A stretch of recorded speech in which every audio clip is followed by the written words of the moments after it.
So today's webinar is the official launch of the Center's annual report, State of Pre-Arranged Financing 2025, which is the go-to resource for tracking whether the international system is shifting from a reactive to a more proactive approach to financing for disasters. So let me introduce you to the real stars of today's show. First, we have Michelle Plister, who's a senior researcher at the Center for Disaster Protection. She leads the center's flagship report on the state of pre-arranged financing, combining her expertise and her knowledge of the international disaster risk finance system with her work on data transparency within the sector. Second, we have Jawala Rambaran, who has over 30 years of experience in international finance and sustainable development. Jawala was actually also the governor of the Central Bank of Trinidad and Tobago while I was working in Trinidad many, many years ago.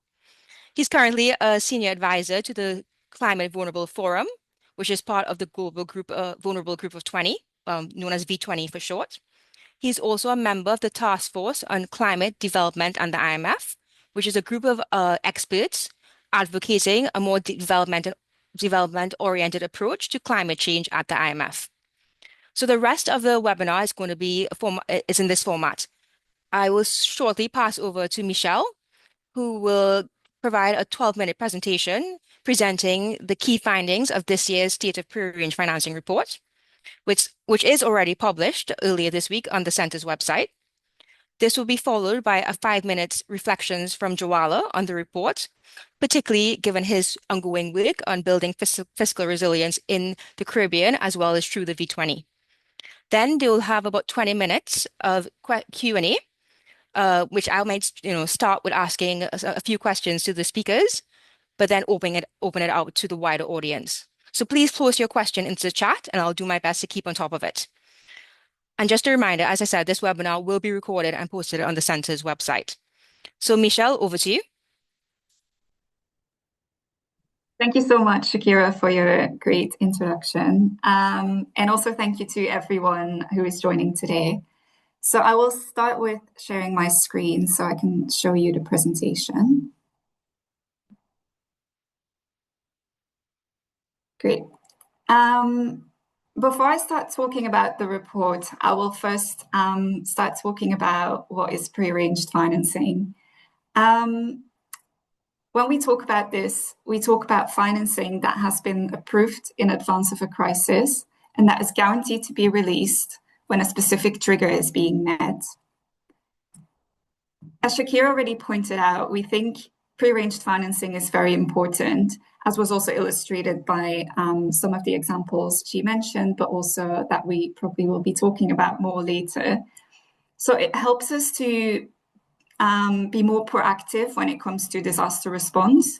So instead of waiting for a disaster to happen and then react, it helps make sure that the financing arrives quickly and when it's needed the most. So this also helps it be more effective and also often less costly.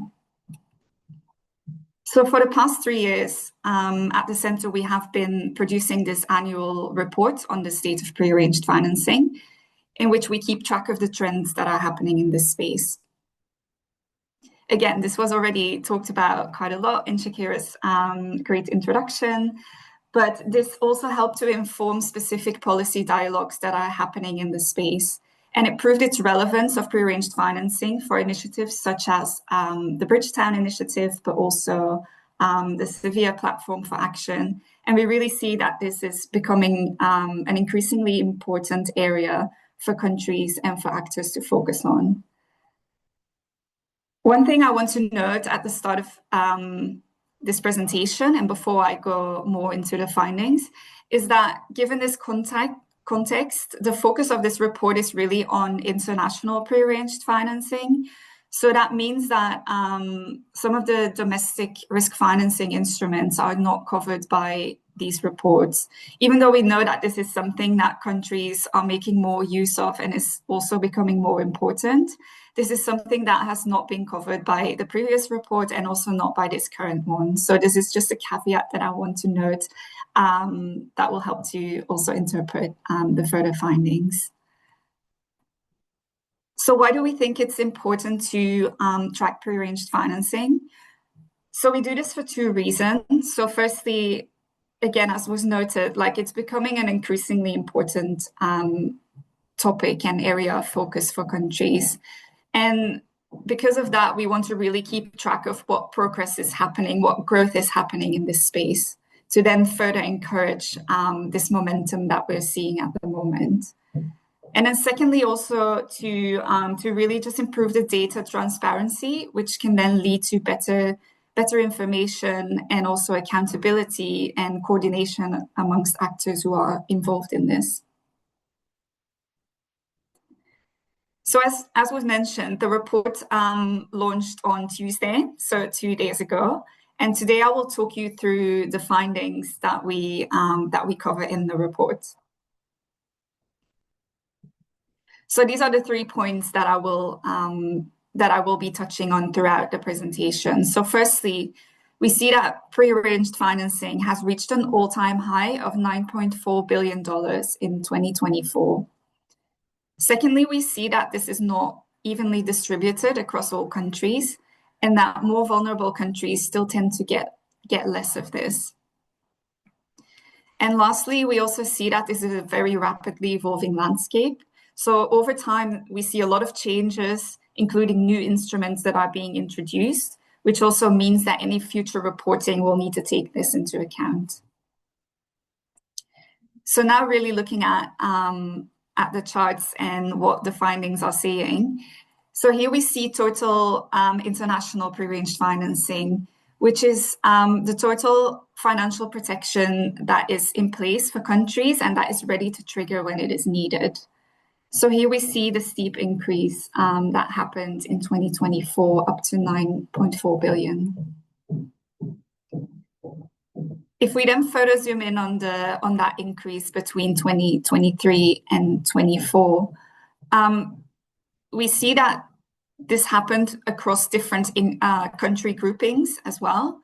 So for all of these that are included here in the chart, we see that there has been an increase, but we also want to highlight here that the bottom two, which are included here, so fragile and conflict-affected states and also low-income countries, that although they have seen an increase, it's on a relatively small scale. So we know that both these groups get less than 7% of the total amount.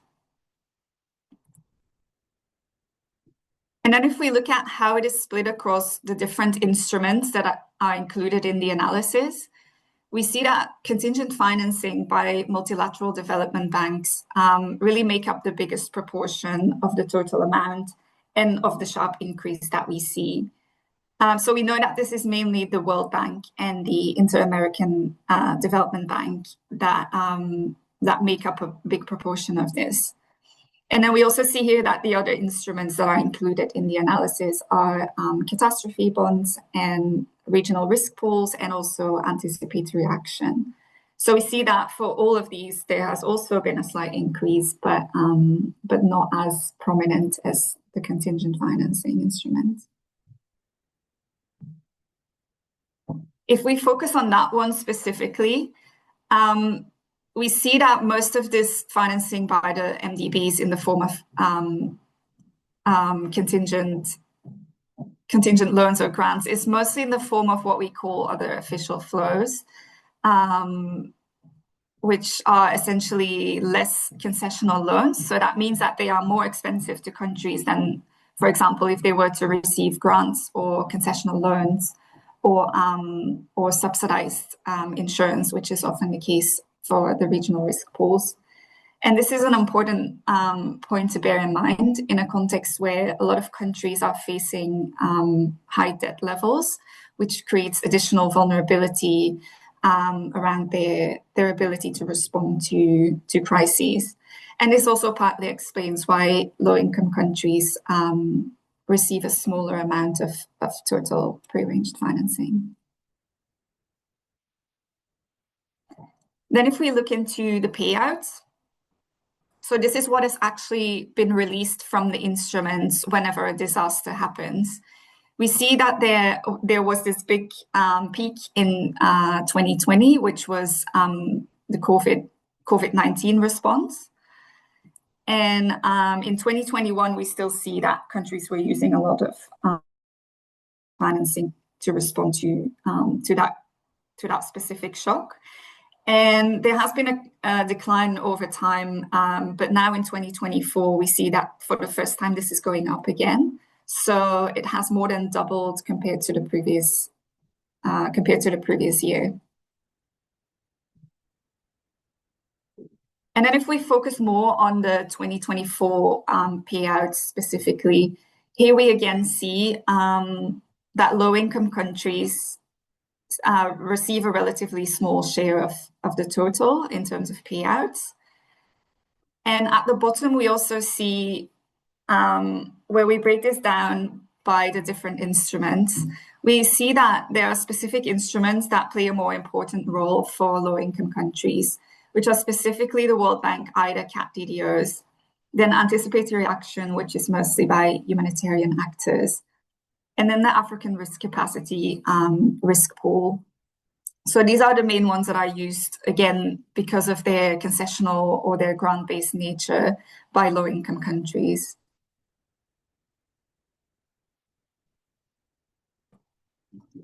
Then here we are looking at development partner support for prearranged financing. So here I want to give a bit more context, as this is like it's a slightly different measure than the ones we looked at in the previous slides. So this also includes any donor support, so from bilateral as well as multilateral donors, to the broader prearranged financing agenda. So this can also include the supporting costs that are related to setting up PAF instruments, or any costs that are related to doing research that is related to really making improvements in the space. Or it could also include donor premium support to premium subsidies to the risk pools. So this is really a broader category in which we aim to really look at what effort are donors putting into supporting this agenda more broadly, rather than just looking at, okay, what are actually the payouts that have gone to countries when something happens. And we compare this against what these donors have spent on total crisis financing.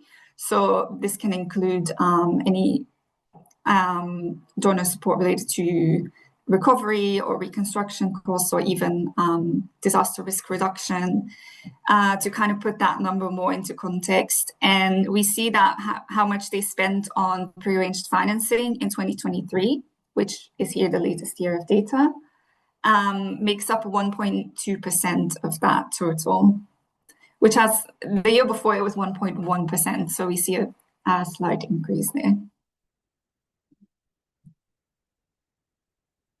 Then another thing the report reflects on or talks about is these new instruments and these the evolution that is happening in the PAF architecture. We see that there are quite a lot of relatively new instruments, like, for example, climate resilient debt clauses, which are currently being offered in terms of the actors that we cover in the report by the World Bank and the Inter-American Development Bank. But for these instruments, as well as other ones that we talk about in the report, there's not yet an agreed methodology for calculating how much financial protection they provide to countries. So we were not able to include that in our overall analysis this year. But this is something that we need to continue working on, also together with the providers, in terms of to keep improving the data and to really make sure that we capture the full picture of prearranged financing and what is happening.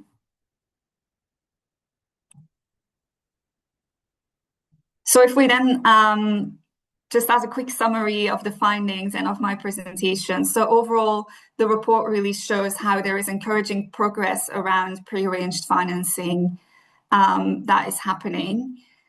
But then also that it is a rapidly evolving space. We need to keep getting better at reporting, at tracking, and need to keep encouraging transparency from everyone in this space as well in order to achieve that.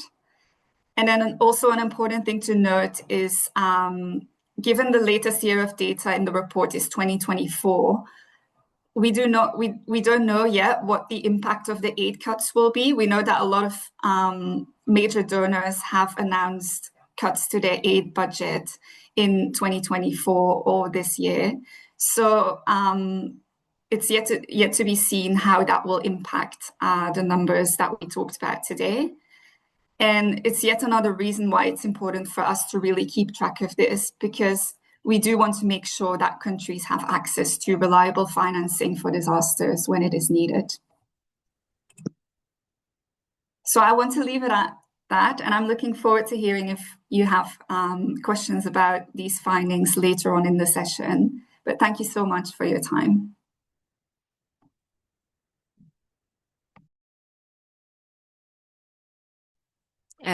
Thank you, Michelle, for a very clear and presentation, and for actually, like, every year Michelle pushes herself harder to raise the bar and to improve the report. This year we've done a lot more, but we've actually done the impossible and made it shorter. So I do encourage, if you need some feels for some festive reading that's not Christmas related, read the PAF report. So just really a brief recap. The key thing about this report is it covers three metrics, and that's part of the story. These are the main instruments that governments have access to from the international system, and this is what level of hypothetical financial protection they provide, in terms of they haven't been triggered as yet, but the governments already have them in place. So the concept of insurance coverage, basically. And then the second metric is, like, of that coverage in place, how much is actually triggered in each year. So we track that as well. And then the third metric is how much international development partner support is going towards creating and this peer range financing instruments, as well as the wider ecosystem. So I want to pass now to Joala. If I'm grateful if you could share your reflections and reactions that you may have related to the state of pre-arranging financing reports. How is the report shaping your own thinking about pre-arranged financing and the broader international crisis financing architecture? What is working and what needs to be improved? So over to you, Joala. All right, thank you. Thank you so much, Shakira. And let me also thank the Center for Disaster Protection for this kind invitation to participate in the webinar. At the outset, I must commend the center, because you're actually doing some human work on how you bring greater transparency, greater accountability to the global financial system on prearranged financing. And this is extremely critical as we all seek to strengthen financial protection, especially for climate vulnerable countries. And in this regard, I actually welcome this third report on the state of prearranged financing. And let me also congratulate Michelle as the lead author. And, from what I understand, she is actually the brain behind the look and feel of this report. And this one is actually, as you've said, it's a lot more concise than the last two, but that doesn't take away from the depth of information and the sort of thinking that goes behind it. And as in that context, I just want to provide some reflections.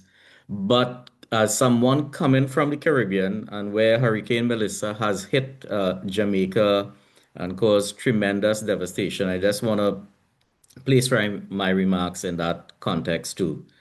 And when Hurricane Melissa hit Jamaica as a Cat 5 storm directly on October 28th, it was just a stark reminder again that Caribbean cities are on the front lines of the climate crisis, but that we also, many of us, are inside what we call this climate debt trap.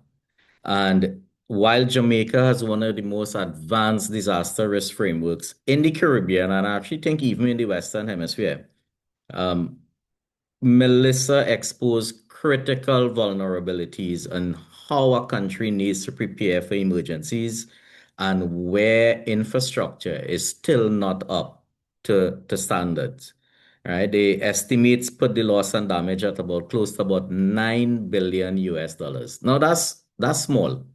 That absolute number is small in a global context. But in the context of Jamaica's GDP, we're looking at over 40%. And that means, I mean, this is a tremendous hit for a small island state. What it says is that not only how we respond through liquidity, but also how we build resilience is really a development imperative across the board. Melissa also reminds us that climate risks are intensifying faster than expected. And that means when we start thinking about how we plan to respond to disasters, historical patterns are no longer sufficient. And when we saw this too with Hurricane Beryl last year in the Caribbean, Beryl actually um, appeared earlier than expected in the hurricane season and intensified faster. We have seen it, Shakira, you mentioned the back-to-back typhoons in the Philippines, and we've seen it now with the tropical cyclone that has hit Sri Lanka. And that means, as we say in the world of finance, past is no longer a proper predictor of the future. And it's something we need to take into account when we start to think through about path instruments. Now, and when you look at Jamaica, because it has had this advanced path framework, it was able to receive almost about 600 and about $62 million worth of rapid finance, right? Some coming from its own contingency funds, a good bit from CRIF, the Regional Catastrophe Risk Pool. The payment to Jamaica is actually the single largest payment that CRIF has made in its history. The World Bank cat bond was also activated, full payout made. You have had the IDB and the contingent credit facility. But even with that, it shows the major gap because the PAF resources didn't even come up to 1 billion. Right? And what that in a sense tells you is that there is still an under resourcing of PAF, and you've shown it in the report that while globally the volumes are increasing, the distribution is uneven. The other part to Hurricane Melissa is the painful reminder that many years of Jamaica's macroeconomic progress and gains have been lost literally overnight from one event. And the IMF and the World Bank and some of the other MDBs have come together and they've announced a package of financial support. That package is about $3.5 billion. But clearly, that means that financing of the recovery will take place mainly through debt. And this is a country that saw its debt to GDP ratio come down significantly from over about 145% of GDP to almost 60% of GDP. That level of fiscal discipline, that level of austerity, right, in a sense has almost been lost as the country starts to move, how we move forward. So what does that mean as we look at this report and, some of the lessons as we move forward on prearranged financing? One, scale must dramatically increase. And with scale is the issue of access versus affordability, which the report again touches on. Most of the increase in PAF that we've seen is due to the World Bank and the IDB contingent loans. But where it matters most, especially the climate vulnerable countries, that financing is still not available to them. And we need to start looking at how that financing could flow, but more from a vulnerability perspective.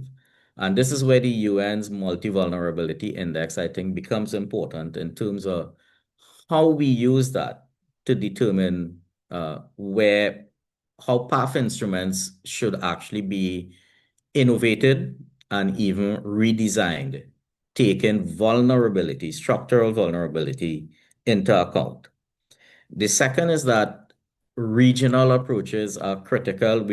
I've said CRIF made it its single largest payout following Hurricane Melissa. CRIF has been extremely critical to the PAF landscape in the Caribbean. But clearly we need to see how can we strengthen CRIF even more. And I know CRIF is actually looking at partnership with other risk pools, right? CRIF has also introduced some meso-type insurance to reach more vulnerable communities. But I think there's a lot more we need to do in terms of how we strengthen this particular institution that is so critical to the landscape. And in that context, I just, you know, speak to quickly on the V20, and a key initiative that the V20 is working on is called the Lifeline Fund. And what this is simply recognizing that in the global financial safety net, there is a major gap on access and affordability when it comes to liquidity financing for climate shocks. And the V20 is actually looking to establish what is called, which it will actually be the world's first multi-regional financial arrangement that is designed to respond to climate shocks. And that arrangement would effectively be coming out from a pool type arrangement using the foreign exchange reserves of V20 central banks. At the moment, they're inside design considerations and working through operationally what this could look like. And a major announcement would be made at IMF World Bank spring meetings next year. And just to conclude, in terms of where PAF needs to go and and how we start to build more of that momentum. First is ambition, and I think this ambition is clearly in line, Shakira, with your aspiration. We need more meaningful access to affordable PAF solutions across different layers of risk.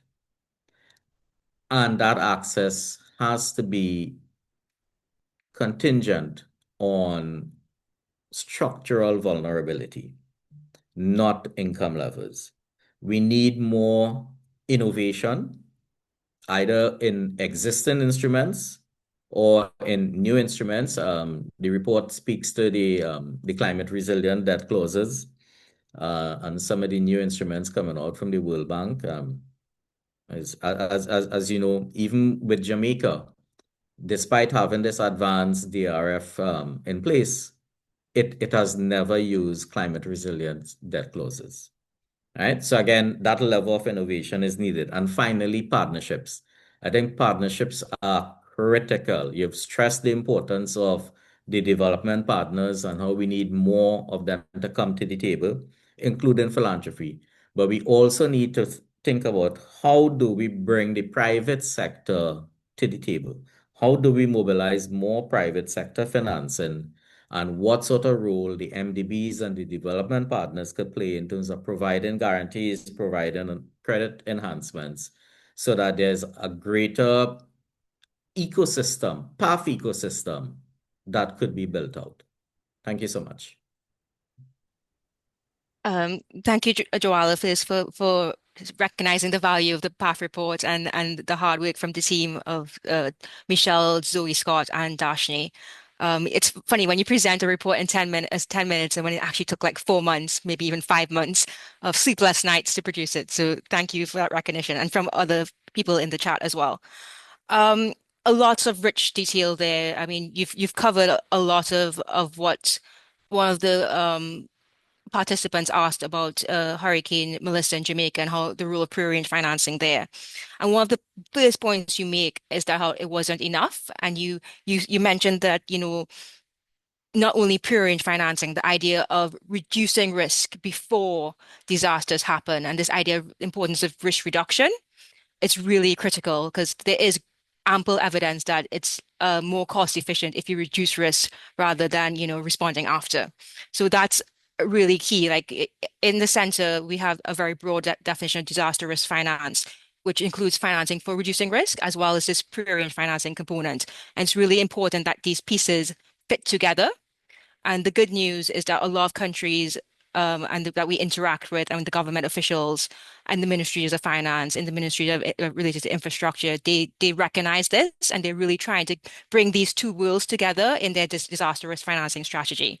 But as we know, for anyone who's ever been in one team, cross-sectoral collaboration is definitely critical, but it's also very difficult. So this is the area the center is hoping to do is planning and currently doing more work in, as well as other partners who are on this call. I really liked your point too about affordability and accessibility, recognizing that the fiscal space in many countries, not only low-income countries, and middle-income countries, and even some high-income small island states, it's very constrained. It's the exposure to risk is very high. So really, how can we create solutions, period financing solutions um, that are fit for purpose in this context? And that is the challenge that everyone is facing, the international community as well as domestically, right? Of course, like, putting money aside today means you can't use that money for tomorrow. So finding that ways to reduce that trade-offs so that government could achieve their multiple development objectives is urgently needed.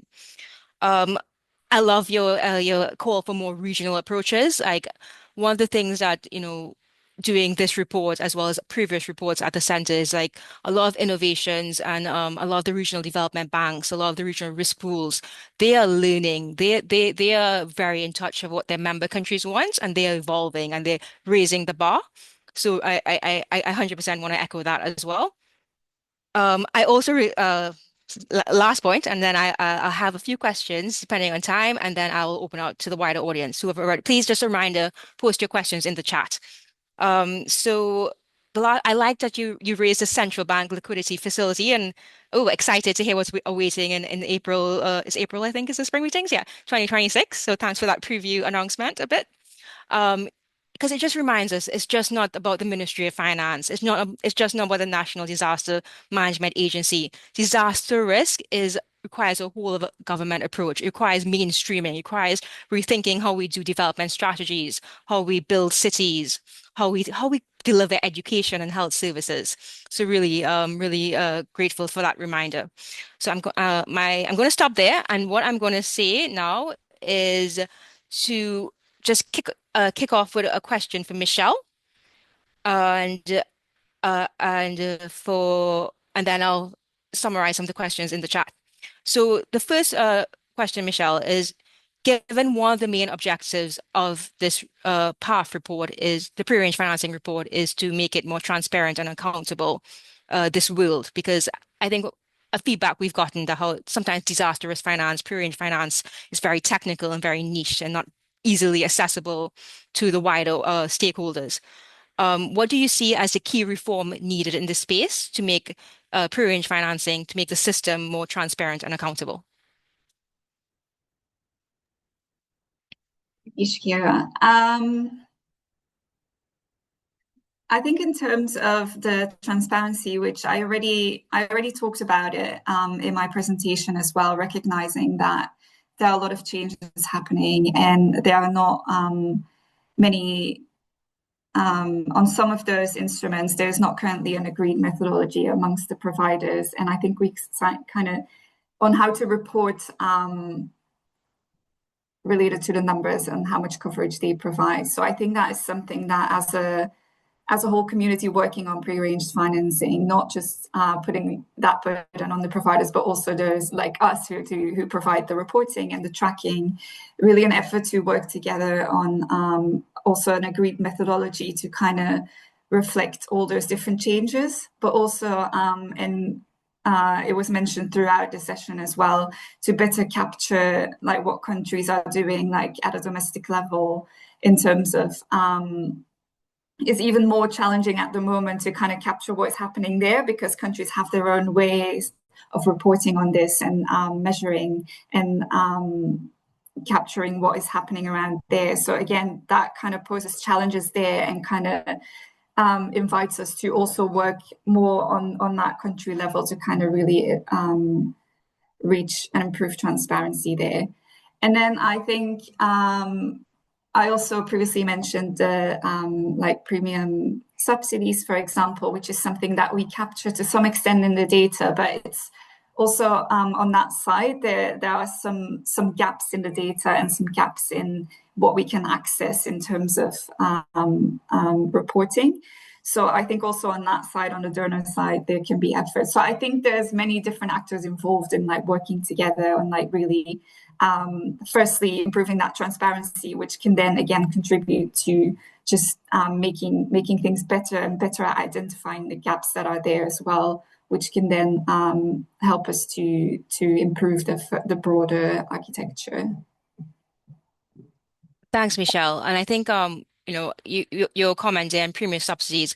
I saw Roland had asked, did you look into the annual cost of these different instruments out there? And I think that's one of the challenges, Roland, is that how we don't have some of this information is confidential, so we can't say like I'm not picking on the regional risk pools, but I mean that's the easiest example, right? We can't say how much premiums are paid for by governments versus development partners comprehensively. But some of that data is in the OECD CRS data set, which we use for the third indicator that Michelle mentioned about development partner support. Um, what we've done previously, Roland, is that we've tried to model the opportunity cost of different instruments based on the standard terms and conditions of contingent loans and grants from the multilateral development banks, which are fairly standardized. So that's another report we have on cost multiples, which we did with the UK government actuaries department. So I'll post that in the chat. So we have 20 minutes. I had more questions, but I'm not going to monopolize it. I saw a comment about why anticipatory action is considered an instrument. To me, it's rather a use case, meaning how PAF is intended, pre-arranged financing is intended to be used, but silent on the underlying instrument. Michelle, do you want to clarify the methodology? Yeah, I think it's a good question. It's something that kind of touches on the specific definition that we use and also specific criteria that we describe in the report in detail on what we decided to include and exclude in terms of instruments or financing in this report. I think in terms of anticipatory action being more an approach, I think I probably agree with that. It should probably say financing for anticipatory action if we want to be fully correct. Because if we look at it that way, I think, and that is the reason why we included it in the analysis as well, it requires setting money aside for a specific purpose. Also, one of our criteria is then that that financing then goes to a recipient government or humanitarian agency, which again is the case for anticipatory action. But so that money is ready and that money sits there to then be used for a specific action, which is the anticipatory action, which is the reason why it fits our definition and why we included it. So we relied on the data that is being collected by the Anticipation Hub on different anticipatory action frameworks. So that goes across different humanitarian agencies. But yeah, so that is why it just fits our criteria, which is why we ended up using that data and including it as an instrument. But I would say, yes, maybe it's more correct to say financing for anticipatory action. Thanks, Michelle. Yeah, we did try to make the methodology as clear as possible, so we have caveats. But we do welcome feedback, so please email us after. As you said, we want to make the report better each year. So please do interact with us. There was a question from Danielle about and I'll open this out to both Joala and Michelle, and it's basically about understanding. So I'm gonna paraphrase this question, Daniel, but then I'll also make sure your question specifically is asked. So one thing in the report, it highlighted that the majority of coverage was provided as in particular instruments, particularly the contingent loans from the MDBs. Should we interpret that as some instruments are better at protecting countries than others? what does that mean about the suitability of instruments? So, Michelle, I don't know if you want to have the first go with that. Yeah. And then Joala as well. Yeah. Michelle?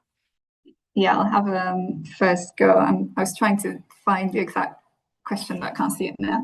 I think, yeah, as Shakira mentioned, it's like we see mainly like this one instrument sort of standing out as providing the most prearranged financing. Again, that's not the report then saying, yes, this is the one this is the best, this is what we promote, everyone should get it. I think in terms of the different instruments, it really depends on, they all cover different types of risks, different types of needs that countries might have.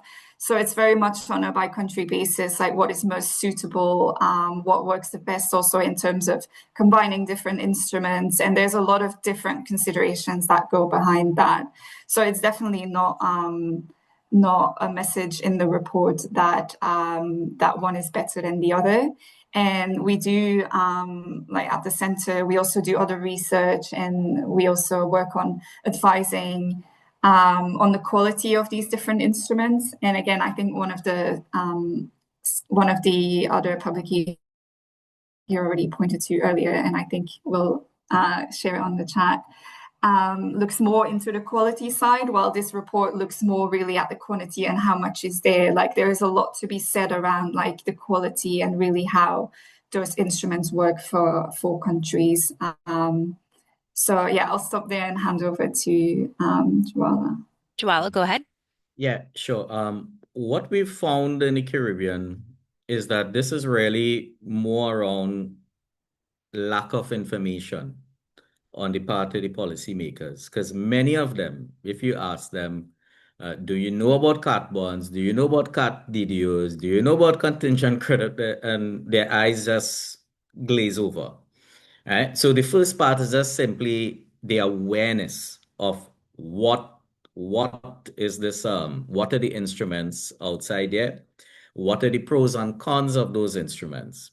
And because many policymakers are really not fully aware what effectively is, let me use quote unquote, is sold to them, is what they generally end up with. And I think this is why the work of the center is critical. Like that last one of the pieces of work that you did on the cost of the different instruments. I think that just opened the eyes on the fact that, hey, cat bonds are actually more expensive than cat DDOs. So why isn't it that many other countries are not attempting to put cat DDOs in place? So that I think the more work that is done by the center, more research, more analysis on the PAF universe, then I think, and that feeds into policy making, the better that we will see the difference over time. Thanks, Joala. That's a really great reply and a really critical thing to say. I'm going to admit something that maybe I shouldn't admit on a call that we're going to post online after, but hey, what, I'm going to do it. I've been working on public finance for about 15 years now, and it's only in the last 4 or 5 years that I actually heard about anything about disaster risk finance. And guys, I was working in stuff to do with the Ministry of Finance, the Ministers of Finance office. I was working with public debt management offices. I was working with the budget office, and mostly in West Africa and the Caribbean. So this has, I think, it only has become more mainstream in the last 3 to 5 years. And there is this learning curve that a lot of countries are going through, and countries are in different stages of their DRF journey. As well, Joelle, you said it brilliantly at the start that Jamaica is one of the most advanced countries, perhaps in the world in DRF, definitely in the Caribbean, but it doesn't have climate resilient debt clauses, and it may have reasons for that. But but it's understanding that we need more, we need to mainstream this conversation. And it's not going to be like, pre-arranged financing is the solution to every problem, but having countries know this is what potential options are available. This is what the pros and cons are. This is what, other countries' experience have been that may be relevant for you. So this peer-to-peer learning is really crucial and will help shape this conversation so countries could have more informed decisions and see how these instruments work for their objectives. Let me see if there's any other questions that I've missed. We have probably 10 more minutes, probably 5 more minutes of questions, and then I will stop. So, Jwala, Sumir asks, do you see the potential need for sub-national risk pooling? For example, for larger nations where state, city governments also have disaster resilience funds. So, do you want to take that? Yeah. Yeah, sure. Yeah, and the short answer is yes. Because it goes with the whole momentum that's been building now on subnational finance. Uh, but again, that in itself requires a tremendous amount of technical work, right? If you look at the work that has gone into just firstly creating a risk pool, yeah, that we're talking at least a year or two of just first getting data that may not exist and then doing that sort of analysis, and then three, getting the sort of partners that are needed to come in place to help fund out the pool. Right. So the yes is needed, but this is something that will take some time to put in place. But it's certainly important. Yeah. I mean, what I will say too, like when we talk about financing, sometimes you just think about the money, uh, getting the money, but what we see, it's how that's of course extremely important, getting the money, but also how the money is used. Hmm. And that's, you can't to respond effectively to disaster, to, have procurement happen effectively, to get supplies to the people who need it, the most poorest and most vulnerable, that requires planning before that disaster. So Hmm. this preparedness is really important. And and as you said, Joala, like subnational governments may be more in touch with what their local constituencies need. So they could actually improve the effectiveness of pre-arranged financing if we have more subnational pre-arranged financing solutions. Yeah. Yeah, it's actually that other side to you get the funds. Fine, the funds are here at the government level. How those funds actually reach the affected communities is, I think, the next major part of where prearranged financing has to go.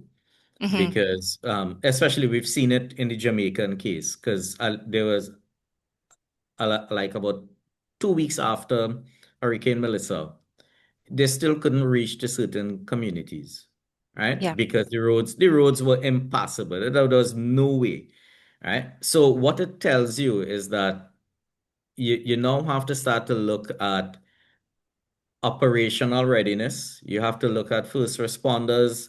You have to have relationships with the NGOs, with the civil society, and down to the community level, all the way to what we call that last mile delivery.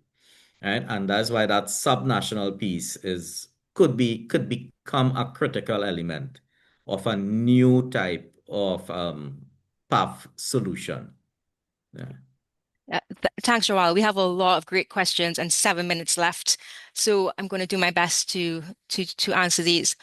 Um, Sorry. So someone asked, I really like this question from Karina. Actually, I love all the questions, but I can't keep you for hour again. So if there's reduced funding available for resilience and disaster risk reduction, isn't it more, and if disaster risk reduction is more cost efficient, shouldn't we be prioritizing disaster risk reduction first? So I'm going to have a first stab of answering that question. I do think it is a question of, the cost effectiveness. Like certain in pre-arranged financing, in disaster risk financing, we talk about different risk layers, right? So it may be, yes, for certain types of shocks, it may be more efficient to reduce that risk, while others you could, theoretically reduce the risk, but it's so expensive to do that. So it might be actually more cost efficient for the government to, hold some of that risk rather than reducing risk. So really getting that balance and trade-off is something that a lot of governments are in the process of trying to do. I would say one of the beautiful things about disaster risk financing and what is given to this international system is this deeper risk analytics and understanding of disaster risk. More and more countries are quantifying disaster risk as part of their budgeting process. We're still not there yet in terms of actually making sure that this is actually shaping budgeting decisions. But as I said, we're in like a journey, and we're seeing that a lot of governments now are thinking, okay, how do I, if I have this limited amount of funds, how do I divvy up the pie?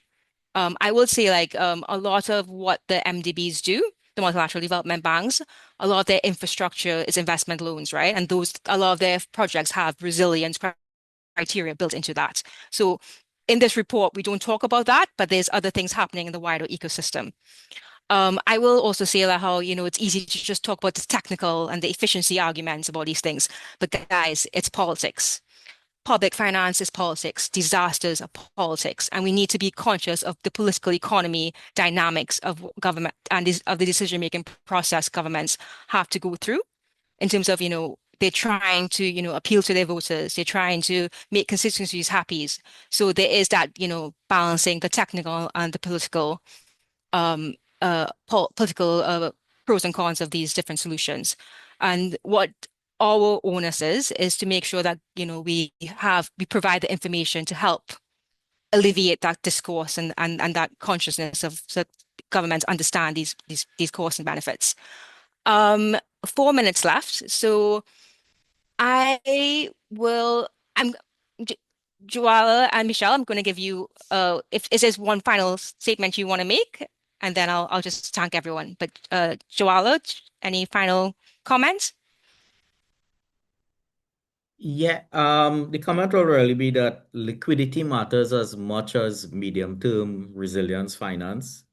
And liquidity that reaches to the affected communities, I think in the fastest and most appropriate manner, I think is the litmus test for a PAF instrument. I feel like I should just end there, but no, 100% agree, Joala. Michelle, is there anything you want to conclude with? No, I was going to actually still very briefly touch on a question that Hina put in the chat Sure, because it's sure. one of the recommendations that we do make in the report on low-income countries and their needs in terms of accessing pre-arranged financing. So we put three recommendations forward, and one of them is for the system to provide instruments that are more accessible and affordable to those countries.